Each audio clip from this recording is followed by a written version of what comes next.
Hindi ko makakot. Sige, sige. Bilisan mo lang ha.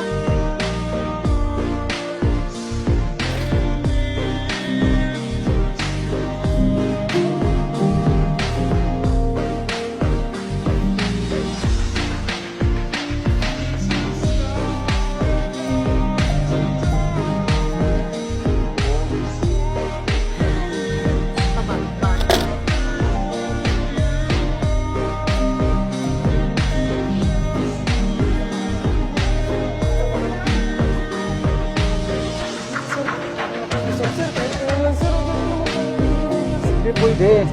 Expired lisensya mo, wala ka pang restro. Dapat lang. Sige na, i-deliver mo na yan doon.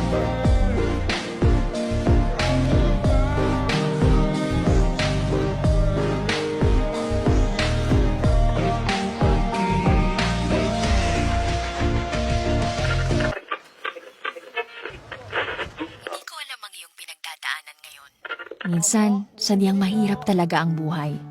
At sinusubukan nating gawin ang ating makakaya upang makaahon at makayanan ng mga pagsubok. Ngunit tila iniinis tayo ng pagkakataon dahil salungat sa ating mga plano kung anong mga nangyayari sa kasalukuyan. Paano ko babayaran yan? Baka niloloko mo lang ako. Pangtay na po yung pagkain.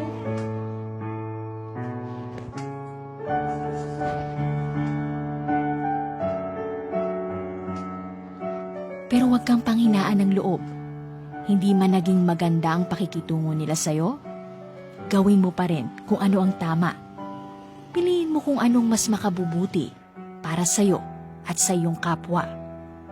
At totoong may kakaibang ligaya kang mararamdaman sa tuwing ika'y gagawa ng mabuti. At hindi lang sa atin, kundi maging sa mga nakakita, ay bubuti rin ang araw.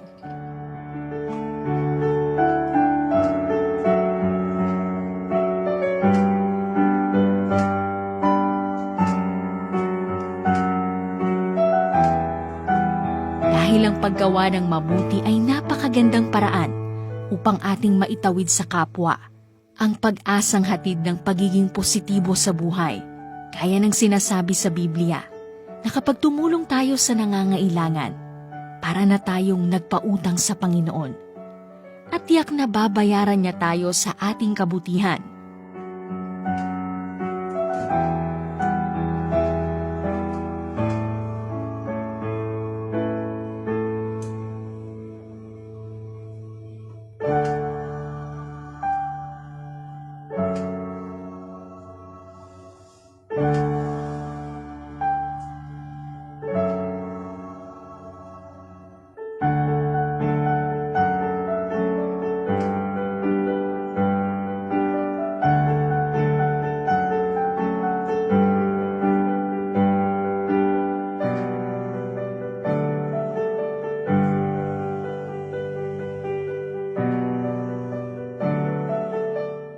Kaya pagsikapan nating mamuhay sa pag-asa, pag-ibig at pananampalataya at tunay na ang kapayapaan ay isa sa atin.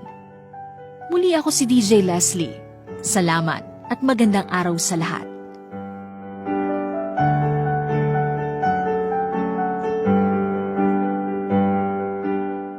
Huwag mong ikait ang mabuti sa kinauukulan pagka nasa kapangyarihan ng iyong kamay na ito'y gawin.